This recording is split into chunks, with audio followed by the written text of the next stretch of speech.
Hello, today we are going to see an interesting topic, laboratory diagnosis of COVID-19, the perfect combination. Because many tests are available to diagnose COVID-19, which is the ideal combination. This presentation will throw light on this. See here, lab diagnosis of COVID-19. There are two type of tests available. One is direct, another one is indirect. Direct means demonstration of viral RNA and viral proteins. Example, RT-PCR and antigen detection. Indirect, it's immune response against the viral products. That means demonstration of antibodies. So antigen detection, antibody detection, and nucleic acid detection, which is best? We're going to see. There are different tests available and they have its own merits and demerits. First one is RT-PCR.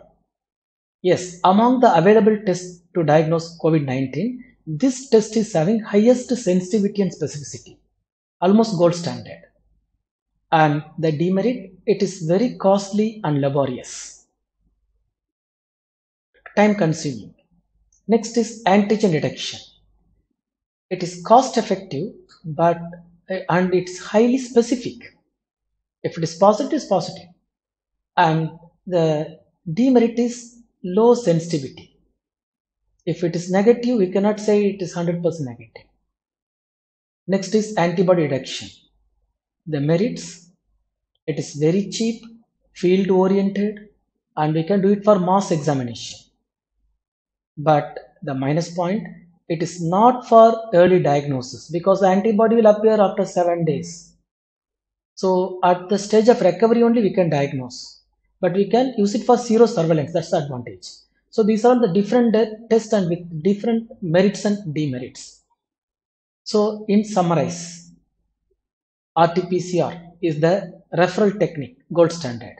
Antibody detection, mainly for zero surveillance and epidemiological purpose, not for diagnosis, especially in early stage. So both are powerful. We don't know who is good, who is bad. Before deciding that, we should know the dynamicity of the disease.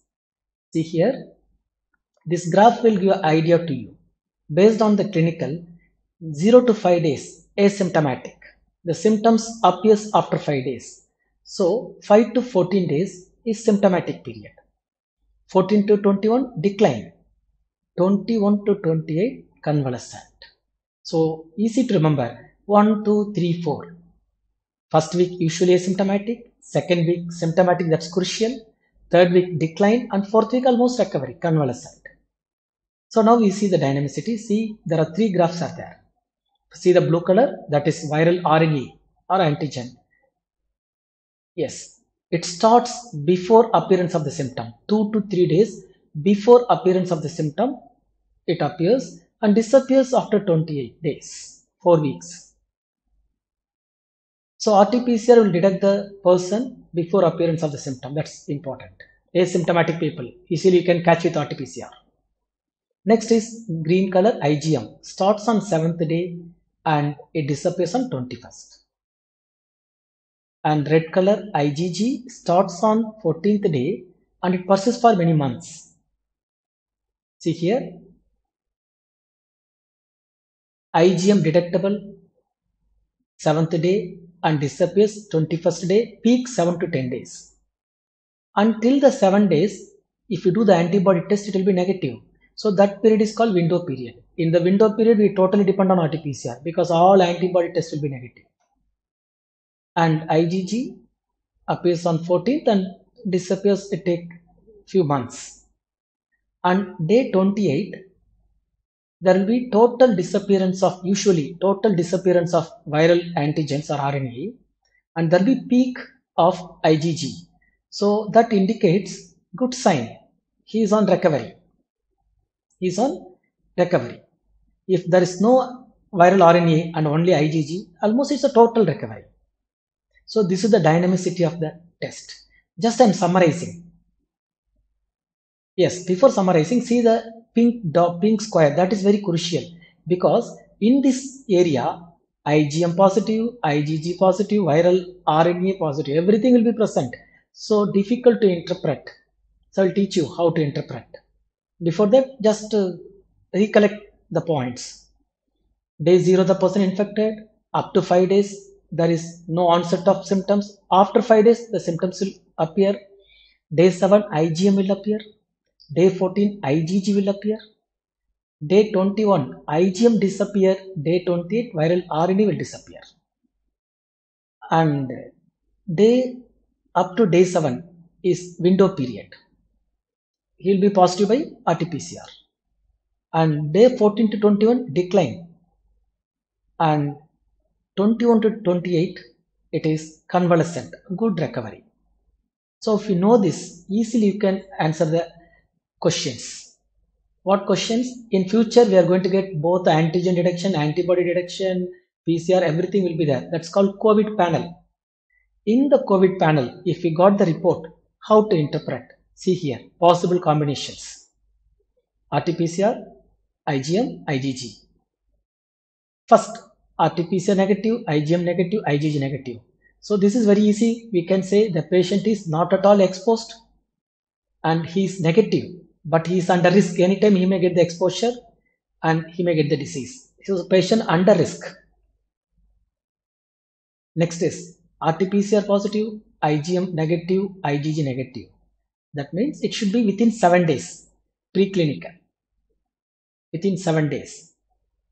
Next is RT-PCR positive, IgM positive, IgG negative. That means it's more than 7 days, especially 7 to 10 days usually. More than 7 days because that period IgM will be peak. Next is RT-PCR negative, IgM positive, IgG negative. Interesting. Because it may be after 7 days, after 7 to 10 days. In this time, what will happen? Because of IgM, there will be low viral load. So there will be RT-PCR will be undetectable. Viral RNA will be undetectable. See here.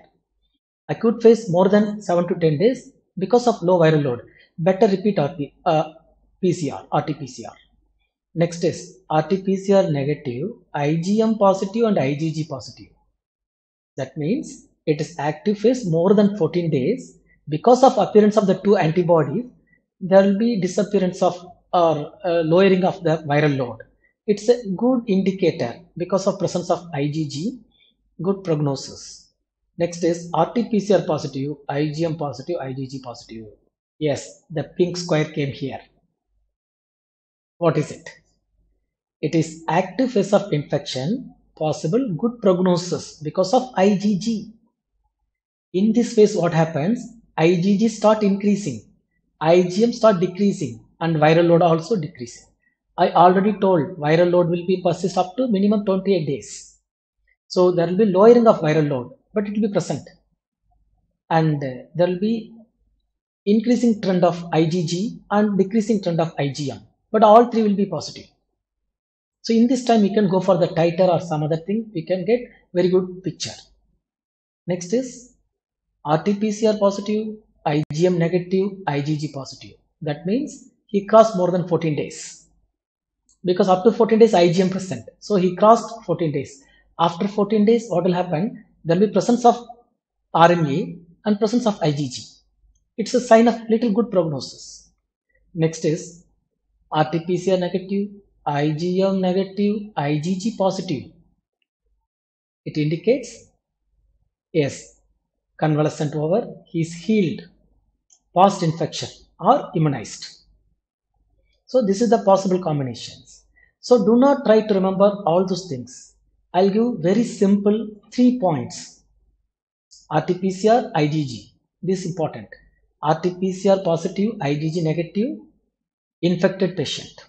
He is having infection, COVID positive. And RT-PCR negative, IgG negative, patient is under risk. He is COVID negative, but he is under risk. And third category, RT-PCR negative, IgG positive, possibly immunized. So first patient, he is risk to others.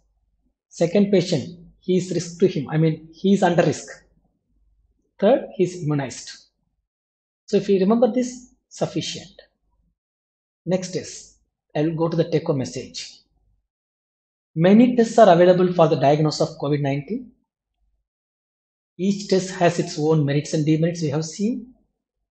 And one test does not solve all purposes. For surveillance, you need to do antibody test. For acute phase diagnosis, go for RT-PCR. If you want to know whether the patient is completely recovered, do RT-PCR. If you know the prognosis, whether the patient is going to recover or not, you do IgG. If it is present, it shows some positive sign. And it's a time to choose the perfect combination. Hope this presentation throws some idea of interpretation of different COVID tests, COVID panel, and a time to say thanks for the warriors who saved my mother country. Thank you very much.